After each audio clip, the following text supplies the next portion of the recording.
د انعکاس میډیا ګرانو لیدونکو او اوریدونکو سلامونه.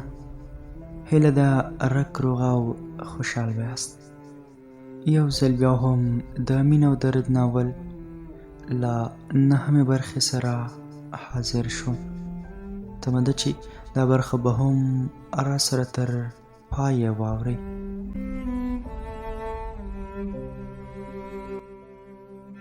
ساحل ورو ورو پلاستیک په پورته کولو کې شو چې زړه ته یې د لټون سودا ولوېده.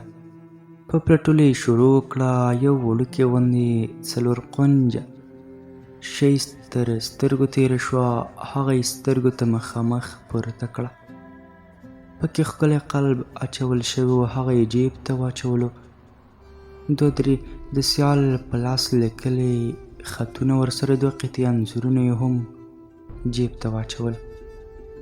د ساحل په زړه کې د بېلتون ویره وه، ځکه خو یې دغه شیان له ځان سره واخیستل، پلاستیکي بیرته په هماغه کوډبند کې ځوړند کړ.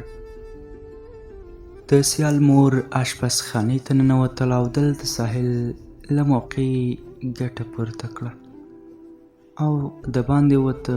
سیال هم د لاس په خورولو ورسره مخه وکړه.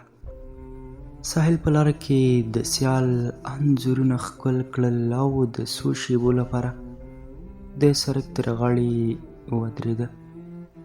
کله چې سیال له ښوونځي ته تله نو ده ورته پام شو. سوړ لاس ویلی یې وکړ چې کاش نن مې خپل موټر وای، په هغه که به مې تر مکتبه وړلی. سهاره چې کاره ته لاړه د پل بهسود پورې غاړې د ګل کریم په مترڅنګ په لویه لوحه کې داسې لیکل شوي وو: ننګرهار د تخنیکي او عملي ډریورۍ د زده کړې کورس.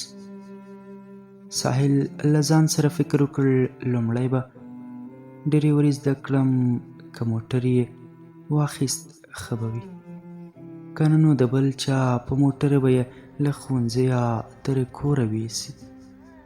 دا د هغه لومړنۍ هیله وه. سپرلیه ووایه ارمانه، دا مینه هم ډېره عجیبه وي که نه؟ هو که نه، تا خو مینه نه ده کړې، ځکه خو ما هم له مینې ژغوري. سپرلیه کیسې ته غوږ شه. په اخره کې به دې سره پرې خلاص شي، غوږونه او سترګې خو به دې پرې خلاص شوي وي. سمه ده وروره پیل یې که. ساحل تصمیم ونیو چې ډریوري زده کړي. 3 میاشتو کې د تخنیکي او عملي زده کړه یې وکړه چې تصدیق یې هم واخیست. وروسته له 3 میاشتو د سیال امتحانونه هم شروع شوي ول. مازدیګری و. د سړک تر غاړې د موټرو بیروبار او شور ماشور ګډ و. بې قراره ساحل تصدیق په لاس د سیال د راتلو لارې څارلې او هغه وختي کور ته تللې وه. لومړی امتحان یې و. د هغې په ورکولو سره سم وختي رخصت شوې وه. ساحل خواشینی کور ته حرکت وکړ. خورکۍ یې ناروغه شوې وه. ساحل چې ورسېد د کوره دروازه یې له دننه لوري بنده وه. د دروازې زنځیر یې وشړنګاوه، خلاصه یې نه کړه. بیا یې ورو غوندې غږ وکړ: زهره وخوږې ور خلاص که. زهره کمپل اغوستې ورغله. په تت غږ یې وویل: درغلم قنلله. دروازه یې خلاصه کړه. ساحل وارخطا شو. ویل: څه شوي خوږې؟ لالا وجود مې ټول خوږېږي. هله زما خوږې راځه چې ځو ډاکټر ته. زهره یې وړله کلینیک ته. دوا یې ورته واخیستله. بیا راغلل. ساحل ژر ورته د آرام ځای چمتو کړل او ویې ویل: خوږې ته آرام وکړه، زه درته خواړه تیاروم. نه قنلاله، زه اوس ښه یمه، په خپله یې تیاروم. اوهو دا وګوره، حال آرام وکړه، په ما څه شوي؟ ښه خواړه به درته چمتو کړم. مننه لالا جانه خو څه دغه دی لاړم او ژر یې تیاروم. ساحل لاړه اشپزخانې ته. په چجوش کې 5 پیالې اوبه د ایښولو لپاره پر نغري کېښودل. لرګي نه ول، ګیا وه، هغه یې لمبه کړله. اوبه وخوټېدې، هغه یې په چاینک کې واچولې. ساحل خبره نه وه چې د هغه دم کړی چای د لږو خوند اخیستی. بیا لاړل له دوکانه یې هګۍ هم راوړل، کړایي هم په نغري باندې کېښود، غوړي یې پکې واچول، هغه یې سره کړل. هګۍ هم ور واچولې. لږ په سوچ کې شو، زه باید دغه هګۍ خوندور کړم. نیمه قاشوغه یې مالګه واچوله، نیمه قاشوغه یې مساله هم ور زیاته کړه او ویې ویل اوس به مزېداره شي. خورکۍ ته یې نارې کړه. وخت خوږې چمتو شه له خیره، ډوډۍ او چای تیار دي، هله پاسه زما خوږې. د زهرا تابیا نه کېدله، ویې ویل لالا زړه ته مې نه کېږي. دا څه وایې؟ زړه ته مې نه کېږي، درمل به څه کوو؟ هله پاسه زما د چاکلیټ غوندې خوندورې خورکۍ. سمه ده، خو لږه خورم.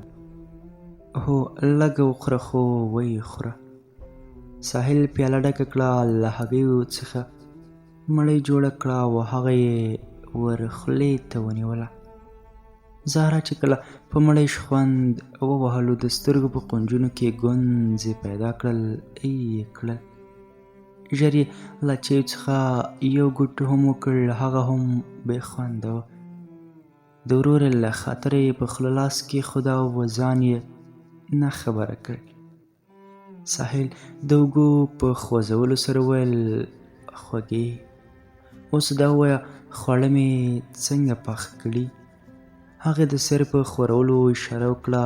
ډېره مزېداره دي، هله بیا ژر ژر یې وخوره. بس دی که نه قند لالا، په ستونو کې مې بند شو. اوهو تشویش مه کوه، دا واخله چای خو وڅښه. نه نور نشم څښلی، واخله لږ نور هم وڅښه. ښه راکه. لږ یې وڅښلې، بیا یې پیاله څنګ ته کېښوده. ساحل خپله شلګي کوله. هله خوږې وخوره چې دا دوا هم درکم. اوهو وروره ته هم وخوره که نه؟ نه لومړی ته مړه شه، درمل وخوره، بیا به زه هم وخورم. نه لالا زه نور نشم خوړلی. ښه سمه ده، زه هم دغه دی ځان ته پیاله ډکوم او له هګیو هم غټ قاب کوم. هغه قاب وکړ. زهرا ورته په خلاصو سترګو کتل. هغه له خوند وهلو وروسته اخ کړل. زهرا له خندا شنه شوه او ویې خندل. هله قند لالا، له چایو ګوټ وکه. سمه ده، راکه پیاله. له چایو هم ګوټ وکړ، هم یې کړله. دا خو د لږو خوند کوي. زهرا بیا هم له خندا شنه شوه، ویې خندل. وخوږې، څومره مې په تا ظلم وکړ، زه خو بس شله وم، وخوره وڅښه ویل مې. د یوې شېبې لپاره دواړو ښه وخندل. زهرا درمل وخوړل او د خپل ورور لاسونه یې مچو کړل. شپه وه، خور او ورور ویده شول. شپه تېره شوه، سبا شو. ساحل لاړ ښار ته. مازدیګر له دوکانه 1 ساعت وختي ځان فارغ کړ، تر څو خپله هیله له ښوونځي تر کوره بوځي. ساحل د یوې موټرو ته ځان رسوي او د یو ځوان طبیعت لرونکي شخص سره په موټر کې کېناست او حرکت یې وکړ.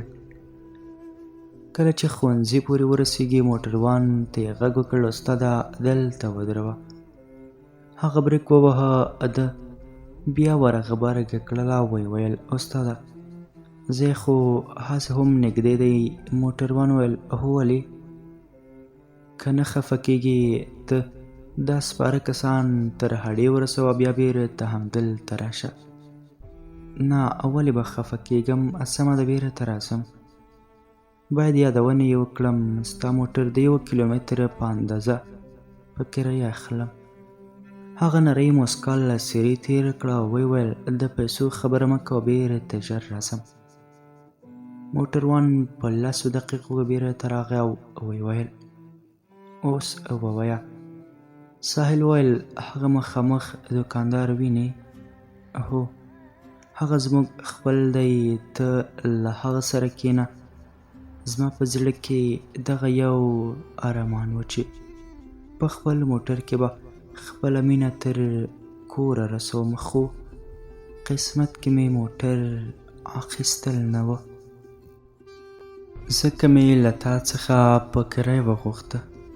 موټروان وویل بېغمه ورځه، زه به ستا د بیرته راتګ پورې انتظار وکړم. ساحل ترې مننه وکړه او موټر یې د ښوونځي تر څنګ ودراوه. له مکتبه چې په چا امتحان ورکاوه هغه به رخصتېدل. ساحل به کله یوه خوا او کله بله خوا کتل. اخر هم سترګې یې وځلېدې، هیله راغله او په ساحل یې نظر پرېوته. له خوښۍ ژر ژر یې څنګ ته یې نږدې شوله. هغه ورته اشاره وکړه هله زما هیلې موټر ته وخیژه. په موټر کې ورسره کېناستله. سم له واره یې وویل قربان دې شم ګلابه، ته له کومه راغلې؟ موټر د چا و؟ تا موټر چلول له کومه زده کړل؟ زه خو دې حیرانه کړمه. اوس زما هیلې لږه ساه خو واخله چې زه هم خبرې وکړم. ویې خندل وبخه وایه که نه. 3 میاشتې مې د موټر چلونې درس وویل، فقط د دې لپاره چې یو ورځ به ضرور تا په موټر کې تر کوره رسوم. لیونیه دا ته څه وایې؟ هو لیونی، په رښتیا هم لیونی شوی یم. او بله دا چې که ته د بل چا شوې زه به په ژوندونې مړ شم. داسې مه وایه جان، زه هم بې له تا هېڅ یمه. په خبرو کې اخر هم ځای ورسېده. موټر د سړک یوې غاړې ته یې ودراوه. سیال له موټره ښکته شو او سیده کور ته لاړه. ساحل ورته حیران شو چې ولې تر ولاړه. کله چې د هغې ورور ولیده په دې پوه شو چې دوی یې ولیدل. موټر یې تاو کړ، سن د خاوند مخې ته یې ودراوه. له موټره ښکته شوه او هغه ته یې وویل وروره کرایه مو څومره کېږي؟ هغه وویل ولې وینایه، ستا په کیسه خو ستا ملګري پوه کړم. تا د موټر چلول فقط د هغې نجلۍ لپاره زده کړل. هو که بس مینه همداسې ړنده وي. ستاسو پیسې څو شوې؟ نه یې اخلم، له مینه خو بلکل یې نه اخلم. او دا هم واوره چې غاړه دې بند که بیا د موټر په کارو نو ته به همدا موټر خپل ګڼې. مننه که ژوندی اوسې. موټروان لاړ. ساحل هم له خوښۍ په خپلو کالیو کې نڅېده چې هغه لومړی هیله یې پوره شوه. راځه سپرلی لمونځ به وکړو. ارمانه ماته خو ساحل سم مجنونه ښکاري. هو وروره، خو فرق یې دا دی چې مجنونه خو له لیلا سره یو ځای مري، مګر ساحل په ژوندونې مري.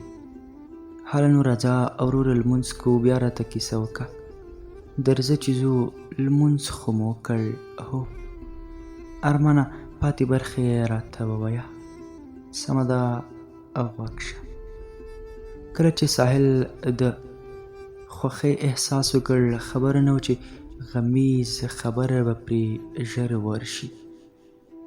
بختور دی له پاکستانه راغلی و. ساحل له زخرا وپوښتل خوږې سیال دی کره څه خبره ده؟ هغې نمجنې سترګې واړولې او ویې ویل قند لالا. باسیره راغلې وه او ویلې د خور واده مې نږدې دی. د ساحل په سوي زړګي د غم برېښنا پړک وهل.